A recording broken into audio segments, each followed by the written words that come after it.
Dear students, you know very well about the cell. Functional and structural unit of the life is known as cell. Cell को आप लोग अच्छी प्रकार से जानते हैं। फिर इससे जो बड़ी यूनिट है सेल से, उसे हम लोग टिश्यू के नाम से जानते हैं। कहने का मतलब ये है कि group of cell is known as tissue.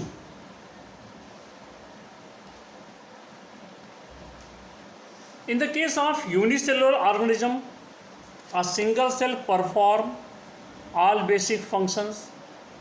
For example, in amoeba, single cell carries out movement, intake of food, gases exchange and excretion.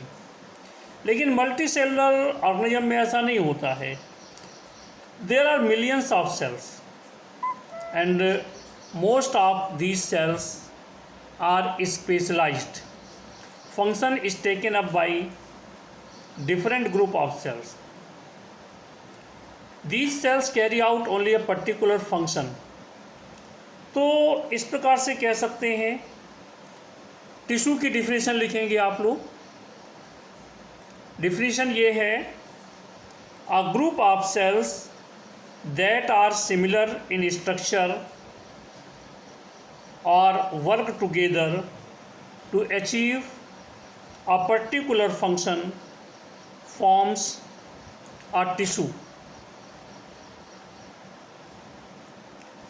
फिर अगर बात करें कि प्लांट्स और एनिमल्स के जो टिश्यूज़ हैं वो सेम है क्या, तो प्यारे बच्चों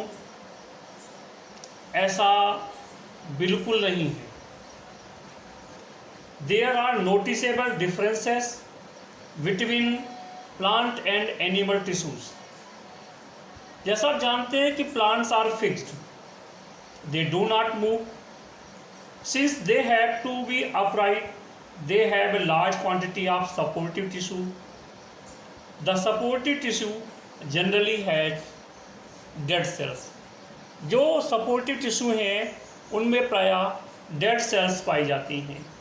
अगर एनिमल्स के लिए देखें तो they move around in search of food, mates and shelter. मतलब रोटी, कपड़ा और आवास के लिए, भोजन के लिए जो एनिमल हैं वो मूव करते हैं one place to another. Animal consume more energy as compared to plant. Most of the tissues they contain are living. दूसरी बात अगर हम देखें एनिमल और प्लांट में, तो ग्रोथ की बात करें तो इनकी ग्रोथ में डिफरेंस है। The growth in plants is limited to certain regions, while this is not so in animals. There are some tissues in plant that divide throughout their life. जैसे कोई ब्रांच है प्लांट में, वो grow करती है, उससे कोई दूसरी ब्रांच निकलती है, कोई लीव्स निकलती हैं और ये लगातार ग्रो करते रहती हैं। तो based on dividing capacity of the tissues, various plant tissue can be classified as growing और मेरिस्टेमेटिक। ये देख रहे हैं आप, यहाँ पर हमने मेरिस्टेमेटिक टिश्यू लिखा हुआ है। और दूसरे हमारे पास परमानेंट टिश्यूज हैं। तो जैसा आप देख रहे हैं, मेरिस्टेमेटिक का मतलब है, ये शब्द बना है मेरिस्टेम से। मेरिस्टेम का मतलब है टू ग्रो, अर्थात ऐसे प्लांट टिश्यू जिनके अंदर डिवीजन की कैपेबिलिटी होती है। मतलब ये लगातार डिवाइड होते रहते हैं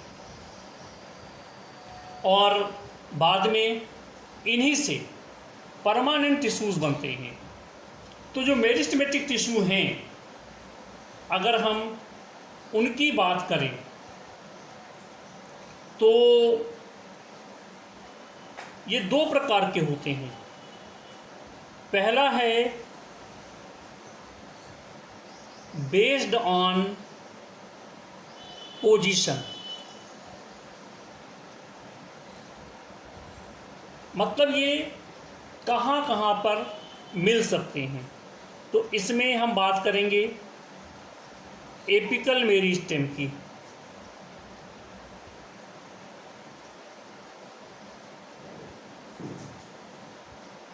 दूसरी बात हम करेंगे लेटरल मेरिस्टेम की, और तीसरी बात करेंगे इंटर कैलरी मेरिस्टेम की। दूसरा टिश्यू हमारे पास जो है, दूसरा टाइप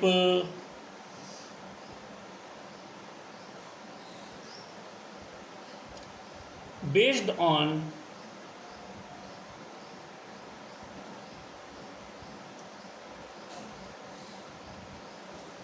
स्ट्रक्चर। ये आपके सिलेबस में नहीं है, तो इस पर हम बहुत अधिक बात नहीं कर रहे हैं। तो the growth of plants occur only in certain specific region. जैसे मैं पहले बताया कि मेरी स्टेम जो है वो डिवाइडिंग टिश्यू है, अर्थात इसमें डिवीज़न होता रहता है। तो it is located only at point where division can be occur. So depending on the region they are present, और इनको हमने कहा आपसे कि एपिकल मेरिस्टेम, लेटरल मेरिस्टेम और इंटरकैलरी मेरिस्टेम के रूप में बांट सकते हैं। अब आप ये इसमें एक फिगर देख रहे हैं, तो जो जितने भी प्लांट हैं उनमें जो एपिकल पार्ट है, एपिकल पार्ट का मतलब है चाहे वो रूट एपेक्स हो चाहे वो शूट एपेक्स हो, मतलब जड़ के शीर्ष पर या स्टेम के एपेक्स पर ये टिश्यू मिलते हैं। और due to apical meristem root grow deeper to deeper, मतलब काफ़ी गहराई तक ये रूट ग्रो करके नीचे की ओर जाती रहती है। और इसी प्रकार से जो स्टेम है, तो स्टेम के एपेक्स पर जो सेल हैं वह डिवाइड होती रहती हैं और पौधा लंबाई में ऊपर की ओर बढ़ता है। तो मैंने कहा apical meristem is present at the growing tip of stem and roots and increase the length of the stem and root. इसके अलावा जो तने की मोटाई है जिसे गर्थ कहते हैं, वो जो है due to lateral meristem, the girth of the stem और root increases due to lateral meristem. और ये लेटरल मेरिस्टेम कैम्बियम है।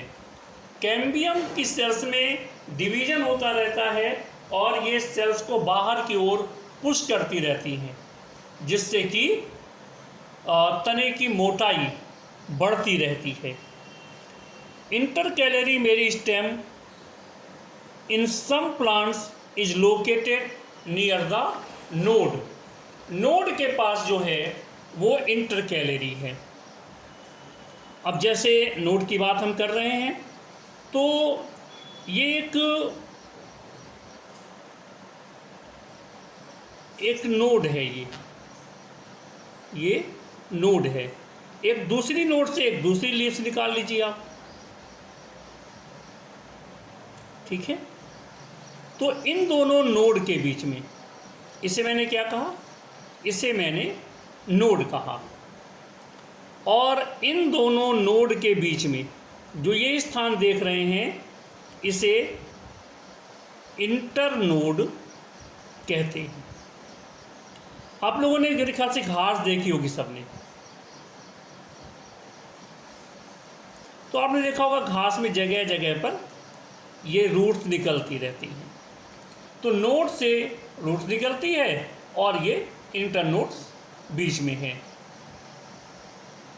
तो इस प्रकार से ये लेंथ को बढ़ने में सहायता करता है। तो cell of meristematic tissues are very active. They have dense cytoplasm, thin cellulose walls and prominent nuclei. They lack vacuole. अच्छा, वैक्यूल इसमें क्यों नहीं होता है? क्योंकि वैक्यूल में तमाम प्रकार के न्यूट्रिएंट्स इकट्ठा होते हैं और वो भी सेल के साइज को बढ़ा देते हैं। तो सेल का साइज ज़्यादा नहीं बढ़ने पाए, इसीलिए वैक्यूल्स नहीं मिलते। तो ये बात रही मेरिस्टेम की। थोड़ा सा काम लिखेंगे इसमें मेरिस्टेम का। पहला क्वेश्चन इसमें ये है, कॉपी पर, फेयर कॉपी पर लिखना है आपको। Right the question number 1। What is tissue? Question number 2, how many type of tissues do you know? तो टिश्यू कितने प्रकार के हैं? तो 2 बताए हमने आपको, मेरिस्टेमेटिक और परमानेंट। अब मेरिस्टेमेटिक टिश्यू के प्रकार, एक तो बेस्ड ऑन पोजीशन और based of the structure and origin, उसकी उत्पत्ति और स्ट्रक्चर के आधार पर ये हो सकते हैं। सिलेबस में नहीं है, फिर भी आप देखना चाहें तो देख सकते हैं। एक है प्रोमेरिस्टेम, दूसरा है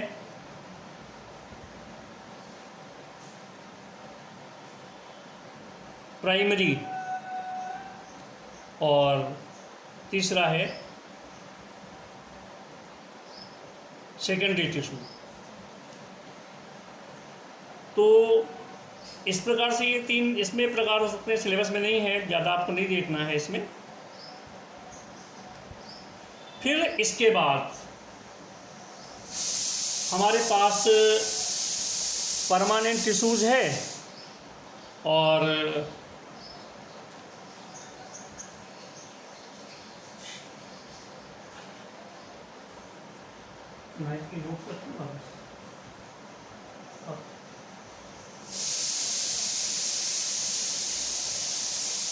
तो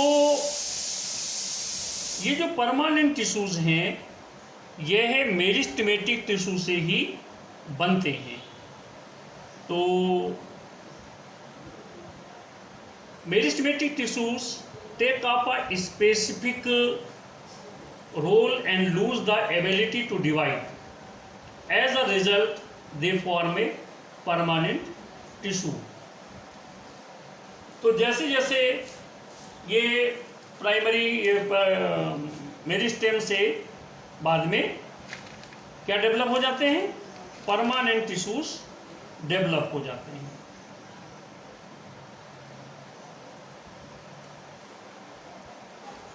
तो इस प्रकार से आप इसे करेंगे और लिखेंगे, इनके नोट्स तैयार करेंगे आप। आज हम लोग खाली मेरिस्टेम पर ही बात कर पाए थे, थोड़ी सी बात परमानेंट टिश्यूज में और कर लेते हैं।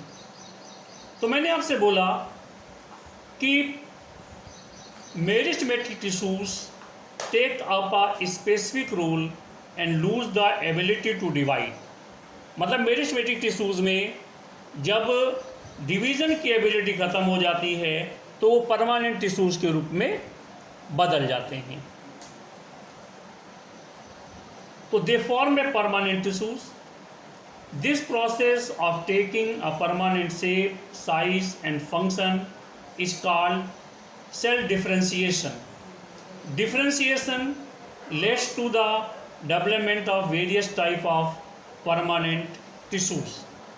अब इस परमानेंट टिश्यूज़ के बारे में हम आगे बात करेंगे अगले टर्न पर। आप खाली ये जान लीजिए कि ये 2-3 प्रकार के हैं। एक सिंपल परमानेंट टिश्यूज़ हैं, ठीक है। फिर दूसरे जो हैं वो कॉम्प्लेक्स परमानेंट टिश्यूज़ हैं, कॉम्प्लेक्स परमानेंट टिश्यूज़ हैं। अब ये जो सिंपल परमानेंट टिश्यूज़ हैं ये 3 प्रकार के हैं। पैरेन्काइमा,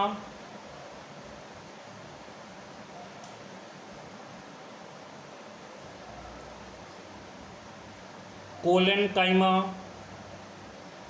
और लास्ट वन जो है वो है स्क्लेरेनकाइमा।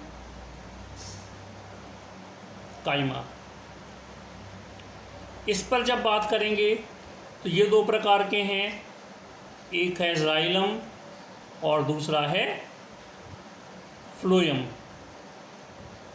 इनके विषय में आप पढ़ लेंगे, अगले टर्न पर हम लोग इस पर डिस्कस करेंगे और आपको कुछ बताने की कोशिश की जाएगी। Okay, thank you.